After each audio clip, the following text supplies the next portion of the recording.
Good afternoon and welcome to another geography lesson. And today's lesson is for the grade 9 EFAL. And we're looking at grammar.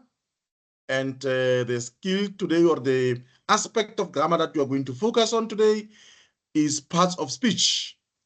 My name is Ntempanya, and I welcome you all in this warm Monday. And I can see that some of the departmental officials have joined us. I welcome you all. Thank you very much. And let us start. As I said, we are looking at parts of speech, and there's a huge confusion out there, which is actually generated by learners' misunderstanding of which are parts of speech and which are figures of speech. Now, remember, figures of speech, we deal with them in literature, mainly in literature or in comprehension, but parts of speech are the aspects of language. And to clear that confusion, let us quickly look at what are parts of speech and why they are used. Today, we are going to look at 3 examples of parts of speech, and those will be verbs, nouns, and adjectives. We are not going to look at other parts of speech. Remember, we are taking them chunk by chunk so that they don't confuse you. How do you define parts of speech? We say it is a category to which a word is assigned in accordance with its syntactic functions. And what is a syntax? What is that syntactic function? Is words have a specific purpose why they are in a sentence. There's a purpose why words are in a sentence, and they are arranged in such. And for that, we refer to it as syntax. It is the arrangement of words and phrases to create a well-formed sentence in a language. As much as the chain is linked together to create that long, strong bond, words and phrases are also created to form to create a well-informed sentence in a language. Therefore, parts of speech or words and phrases are more important to language sentence formation. An example of the sentence that is well formed. The online lesson takes place virtually. You have a lot of parts of speech in this sentence. That is why we have a well-formed sentence like this. Let's look at the verbs. What is a verb? A verb is a word that indicates the following: a physical action as I drive the car. You can see me driving the car. A mental action, I think. This is what is inside my head. Everything is happening inside my head. And then a state of being. This is who I am. I exist. And in short, a verb is a doing word. All of these are actions. I drive is an action. I think and I exist. These are actions. So they do something. So because they are called verbs, we can also say a verb is a doing word. What are the types of verbs? The following are only common types of verbs. And this is what a grade 9 learner should know. Action verbs that describe an action. I cry, we imagine they smile. Regular verbs, these are verbs whose past tense versions are formed by adding an ed to the end, like the word end. The past version of it will be ended. And that is a group of verbs called regular verbs. For an example, I walk, we walked. It ends, it ended. And then we have auxiliary verbs. These are verbs that support the sentence main verb. I lost, I have lost. He drives, he has driven. Can you see? They support the what? The verb. And also they have implication on the tense that the verb takes. So this is an example. Have, has, shall, will, is, are, do, does, and there are past tense versions. For example, have will be have and has will be heard. Then should, would, was, were, do and does take did in the past. And these are the verbs. Look at the first two pictures. They depict what? Physical action, while the last one depict what? A mental action. Something is happening inside this girl's head, and that thoughts are running around. Can you see? But you cannot see those thoughts. You can't see those thoughts. But you can see that this girl here is jumping. And this boy is doing what? Is riding. So we say these are two are physical, and the last one is mental. Then we have nouns. A noun is a word that refers to what? To a thing like a book, a person like Paul, an animal like cat, a place like Mateo, a quality like softness, an idea like justice, or an action. Paul has a book that he got from Mateo, and the book is about the softness of cats. And here is presenting a lesson, and that lesson will do justice to what? To the grade 9 learners. Can you see? I've just used what? Nouns to do what? To create a well-informed sentence or well-formed sentence, like we said in the beginning. And here are types of nouns.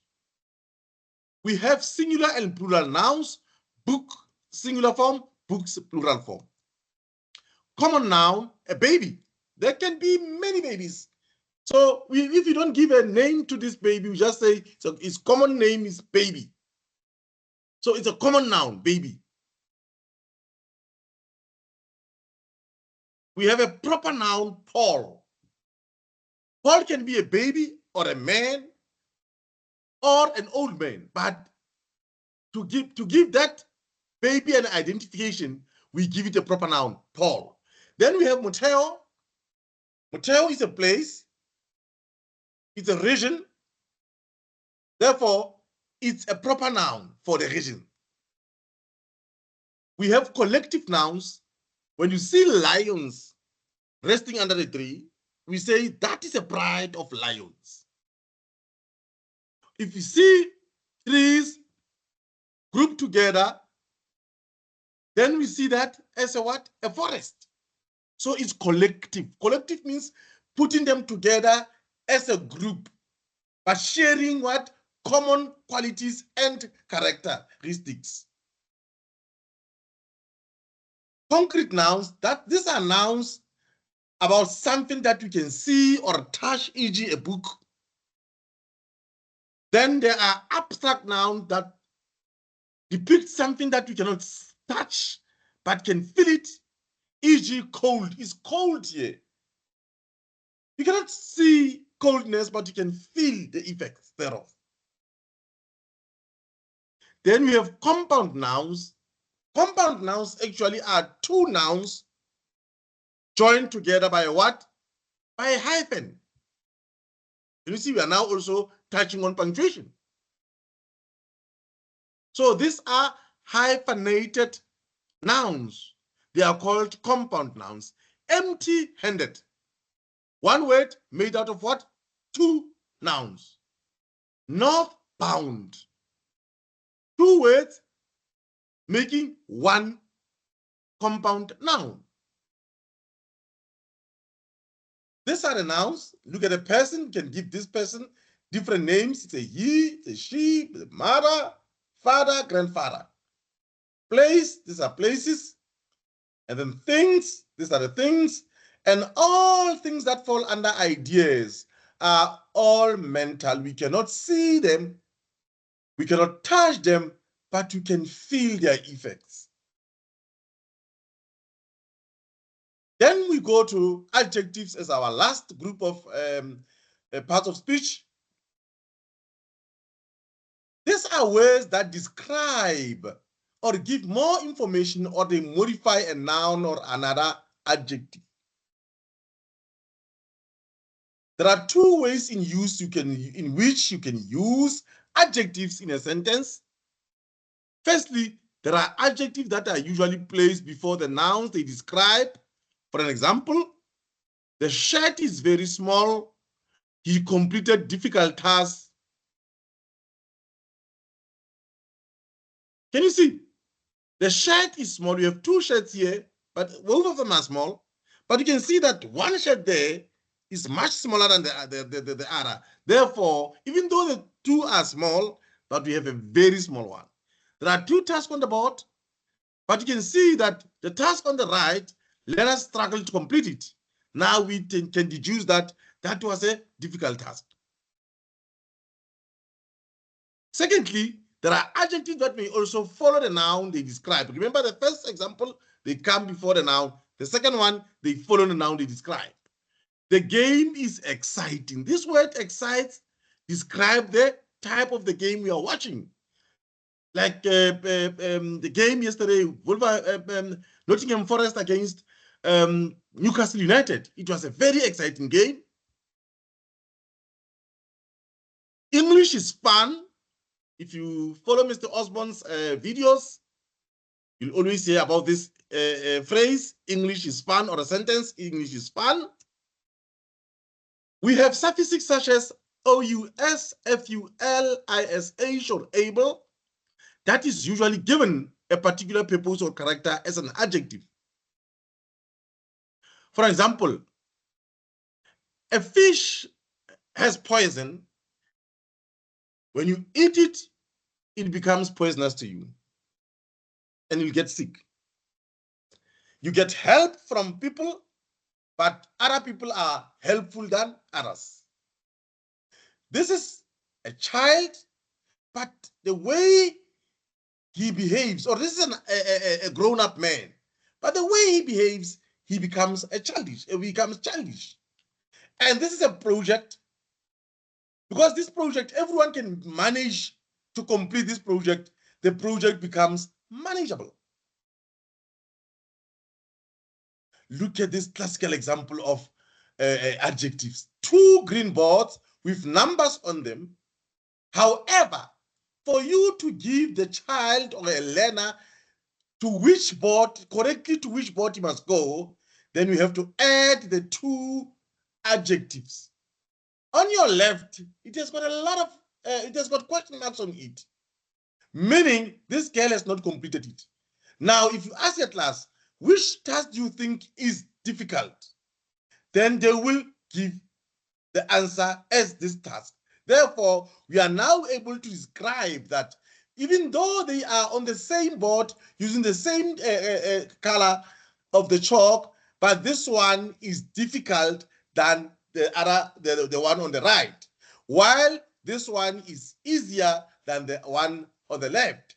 Therefore, this is a difficult math problem, and this is an easy math problem. That is how adjectives are used. With that, I want to thank you very much for listening to this lesson, and I hope that you have managed to take up some notes, useful notes in particular. And until we meet again in the next lesson, I wish you a very wonderful, warm Monday afternoon. Until we meet again, thank you very much.